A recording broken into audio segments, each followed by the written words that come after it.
ரொட்டியை பாருங்க.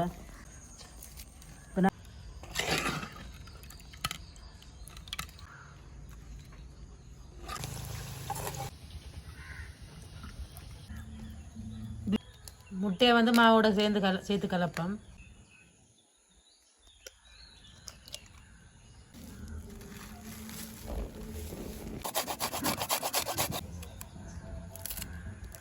உறவுகள் அனைவருக்கும் வணக்கம். இன்னும் ஒரு புதிய காணொலியாக உங்களை சந்திப்பது மிக்க மகிழ்ச்சி. நாங்கள் நல்ல நலமாக இருக்கிறோம். நீங்கள் நல்ல நலத்தோடு இருக்கணும்னு சொல்லி ஆண்டவனை வேண்டிக் கொள்கிறோம். இன்றைக்கு பார்த்தீங்கன்னு சொன்னால் நாங்கள் முட்டை ரொட்டி செய்த நாங்கள் முட்டை கரட்டு வெங்காயம் பச்சை மிளகாய் எல்லாம் போட்டு ஒரு ரொட்டி செய்து முடிச்சிட்டோம். நாங்கள் இந்த அறிமுக காணொலியை வந்து முதலே எடுத்துட்டோம். ஆனால் மழை வந்து இந்த இடத்துல இருக்க இல்லாமல் நாங்கள் எல்லா பொருட்களையும் தூக்கி கொண்டு போய் வீட்டை இருந்தால் நாங்கள் மீதி வேலையை செய்த நாங்கள் அந்த காரணத்தால் வந்து இன்றைய காணொலி வந்து பிந்தி தான் பெறும். அதனால் நாங்கள் திரும்ப இந்த அறிமுக காணொலியை வந்து திரும்ப நாங்கள் பதிவு செய்கிறோம். இன்றைக்கு மட்டும் கொஞ்சம் லேட்டாக வரும் வீடியோ, பார்த்து அட்ஜஸ்ட் பண்ணுங்க. இந்த ரொட்டி வந்து நான் சாப்பிட்டபடியாக சொல்கிறேன், நல்ல சுவையாக இருந்தது. முட்டை வத்தி செய்தபடியாக நல்ல சுவையாக இருந்தது. நீங்களும் செய்து சாப்பிடணும்னு கேட்டுக்கொள்கிறேன். எங்களோட சேனலுக்காரன் புதுசாக வந்து தான் மறக்காமல் சப்ஸ்கிரைப் பண்ணி பெல் பட்டனே அமர்த்தி விடுங்க. தொடர்ந்து காணொலியை பாருங்க உறவுகளே.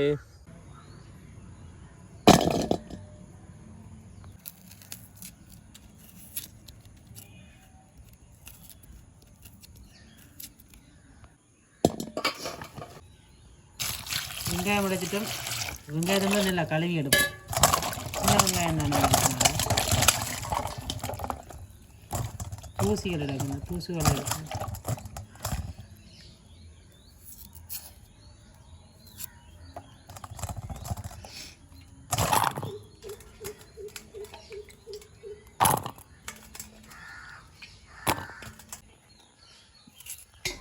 வெங்காயத்தை வந்து நாங்கள் சின்ன சின்னதாக வெட்டி எடுப்போம்.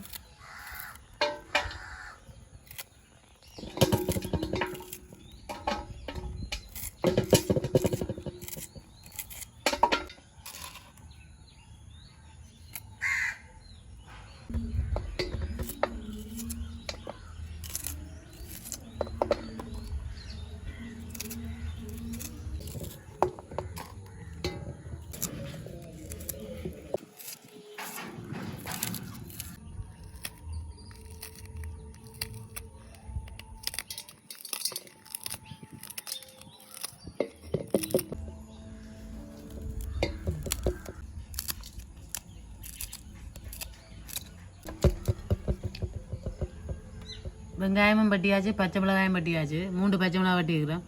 இப்போ கேரட் வந்து சீவி எடுக்க போகிறோம். இதுக்கு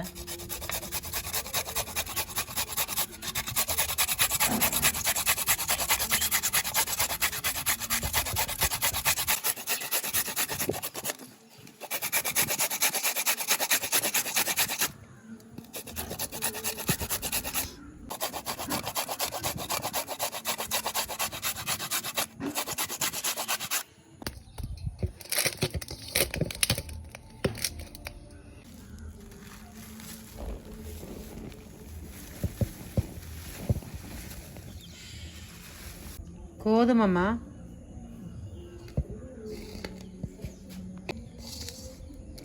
இப்போ நல்லா கலப்போம். பச்சை மாதான் வாட்டியில் வெள்ளையாக கிடக்கு. பச்சை மாதம் அடுப்பில் வச்சு வாட்டியெல்லாம் வாட்டுறேன்னு சொல்லலாம், அவிக்கிறேன்னு சொன்னோம், புழுக்கிறேன்னு சொல்லலாம், இதுன்னு சொல்லலாம். அதில் ஒன்று தான். அப்போ இது வந்து மாவை அடுப்பில் வைக்காமல் எடுத்தது. அந்த பச்சையா?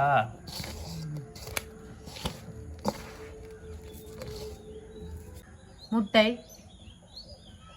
அடிச்சு விடுவோம். இதுக்கு முட்டை உடைக்கிற கத்தியால் உடைச்ச முதல்ல கையால் உடைச்சா முட்டை எந்த பக்கம் போகும்னு தெரியாது உங்களுக்கு.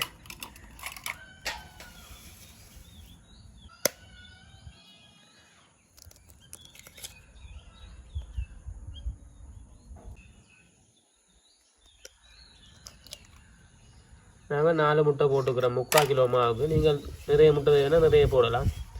நிறைய போட்டால் நல்லா இருக்குன்னு நாங்கள் 4 தான் எடுத்துனாங்க.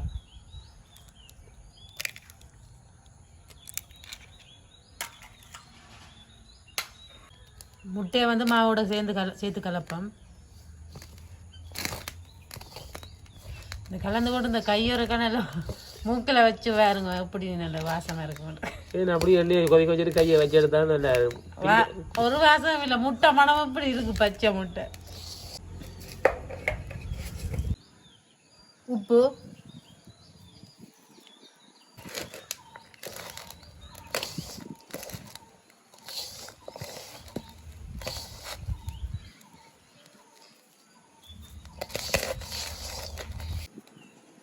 இப்போ தண்ணி விடுவோம், பச்சை தண்ணி.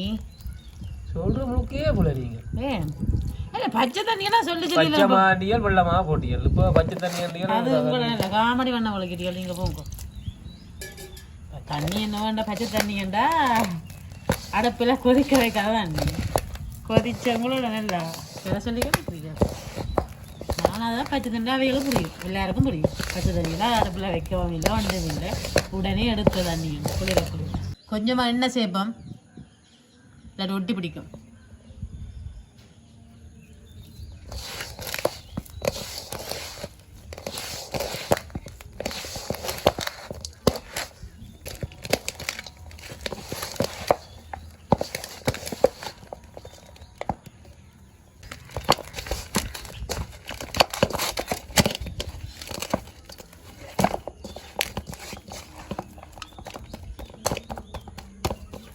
மஜாச்சோ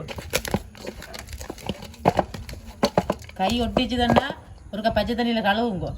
கழுவி போட்டு நல்லா இப்படி திருப்ப போடுக்க ஒட்டிக்கொண்டா நிற்கும். அதுக்கு வடவை தண்ணியில் கழுவி போட்டு வச்சோம்னா திருப்ப கை வச்சோம்னா கையில் ஒட்டாது. ஈரத்துக்கு ஒட்டிக்கொண்டு வராது தானே. இதெல்லாம் கை பசை மாதிரி கிடந்த இந்த கையை ரொட்டி மாமுழுக்காக பார்த்துக்கிட்ட எவ்வளோ சரியாகிட்டு நீங்களே சொல்ல. இப்போ பாருங்க இன்றைக்கு கிண்ணி உடையது வரிக்கா. இருக்கா நாங்கள் சின்ன வயசில் தட்டை வடை செய்ய வலிக்கிட்டு ஒரு அம்மாட கிண்ணதான் இது இல்லை, வேறு ஒரு கிண்ணதை சட்டியே உடைச்சிட்டோம். இல்லை இரும்பு சட்டியே வடிச்சிட்டு அடிச்சு அடியில் தட்டு விட பிடிக்கும். அது கொஞ்சம் பழைய சட்டி போல பெரிய இரும்பு சட்டி, சின்ன சட்டி.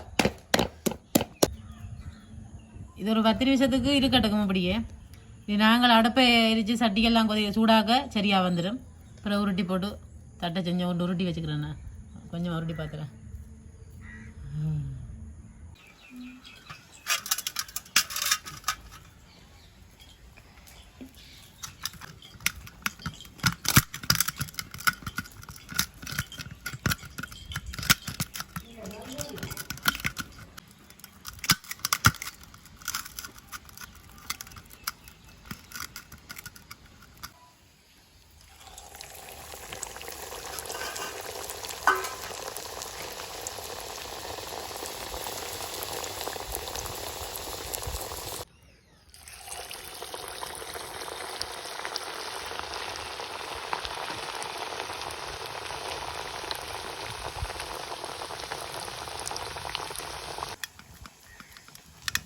ரொட்டி வட்டமாக தப்ப தெரியா நிற்கிறதா பஞ்சு சில பேர். நான் ரொட்டி தப்பையில் விரட்டியை கொடுத்துட்டேன். என்னன்னா ரொட்டி தப்ப அது ஒரு பக்கத்துக்கு போய் நிற்குது. வட்டமாக வருது, முக்கோணமாக வருது. அதனால் அவர்கிட்டே கொடுத்துட்டேன். கொடுங்க.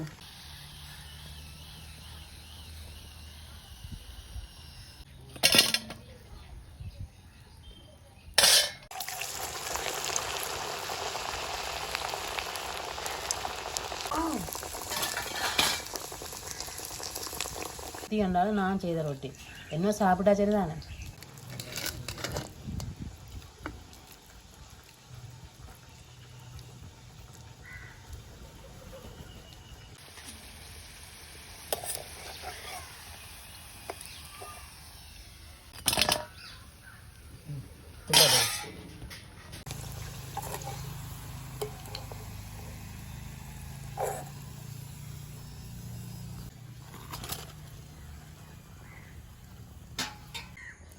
ரொட்டி நாங்கள் இப்போ சாப்பிட்றதுக்கு அளவாக பொரிச்சு எடுத்துட்டோம். மிச்சம் இருக்குது, பிறகு பொரிக்க இருட்டி கொண்டு போகுது. இப்போ நாங்கள் உங்களுக்கு சாப்பிட்டு காட்ட போகிறோம். வாங்க சாப்பிட்லாம். ரொட்டியை பாருங்க நல்ல சொப்டாக இருக்குது.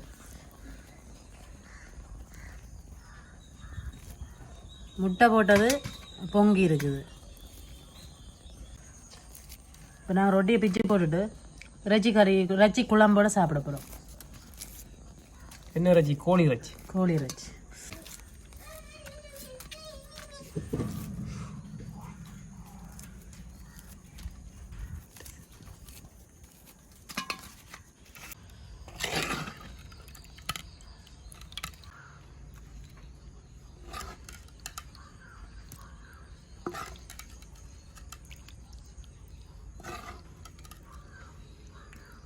மழை பார்த்தீங்கன்னா இப்போதைக்கு கொஞ்சம் விட்டுருக்குது. அதால் நாங்கள் பழைய இடத்துக்கு ஓடி வந்துட்டோம். என்ன சொன்னால் அங்கே இருட்டாக இருக்குது. ரொட்டி வந்து நல்ல மென்மையாக வந்துருக்குது. முட்டை போட்டாலே அது வந்து மென்மை வந்து ஆட்டோமேட்டிக்காகவே. அதில் வந்து நல்ல மென்மையாக இருக்குது. கேரட்டு, வெங்காயம், பச்சை மிளகாய் எல்லாம் சேர்ந்து நல்ல ஒரு ரொட்டியிலே ஒரு சாடையான உரப்புத்தன்மையும் இருக்குது. நான் சுட சுட சாப்பிட்டு பார்த்துட்டேன். இப்போ நாங்கள் இன்றைக்கு கோழிக்கறி வச்சுருக்காங்க. அதோட தான் இப்போ சாப்பிட்டு பார்க்க போகிறோம். எப்படி இருக்கான்னு சொல்லி சாப்பிட்டு பார்ப்போம். சிக்கன் சிக்கன் சிக்கன் தனியாக சாப்பிட போகிறீங்க? ரொட்டியோட சாப்பிடுறாரு. சிக்கன் அப்போ சிக்கன் குழம்புல அப்படி தொட்டு போட்டு ரொட்டி.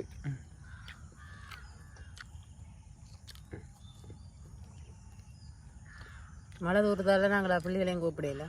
அதுக்கு ரொட்டியை கொடுத்துட்டு வந்தாச்சு. ரெண்டு சுவை. சிக்கன் சுவை சொல்ல தவிர ரொட்டி என்ன சிக்கன் நான் சொல்லல. சிக்கன் என்ன பண்ணாலும் சிக்கன் கறி வைக்கிறவங்களுக்கு போட்டுக்கா. ரெண்டாவது நாங்கள் அவசரத்தில் சமைச்சபடியா சிக்கன் கறி நாங்கள் எடுக்கல. இன்னும் நாளைக்கு சிக்கன் கறி எப்படி வைக்கணுண்டு கோழி நாட்டுக்கோழி கறி உங்களை வச்சு காட்டுறோம்.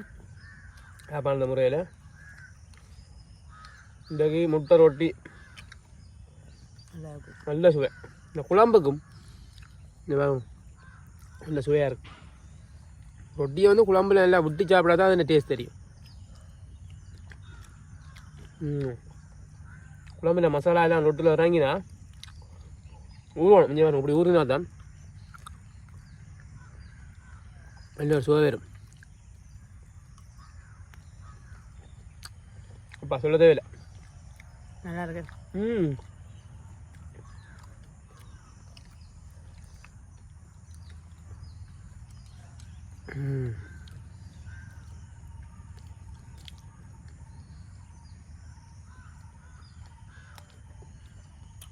சுவை சொல்ல தேவையில்லை. நீங்களும் அதே மாதிரி செய்து பாருங்க. நல்லா செய்து நல்லா சாப்பிடுங்க. நாட்டுக்கோழி முட்டையை பயன்படுத்துங்க. புரோயிலர் கோழி முட்டையை விட நாட்டுக்கோழி முட்டையில் நிறைய சத்து இருக்குது. சரி உறவுகளே, இன்னும் ஒரு நல்ல காணொலியோட சந்திப்போம். ஓகே, நன்றி.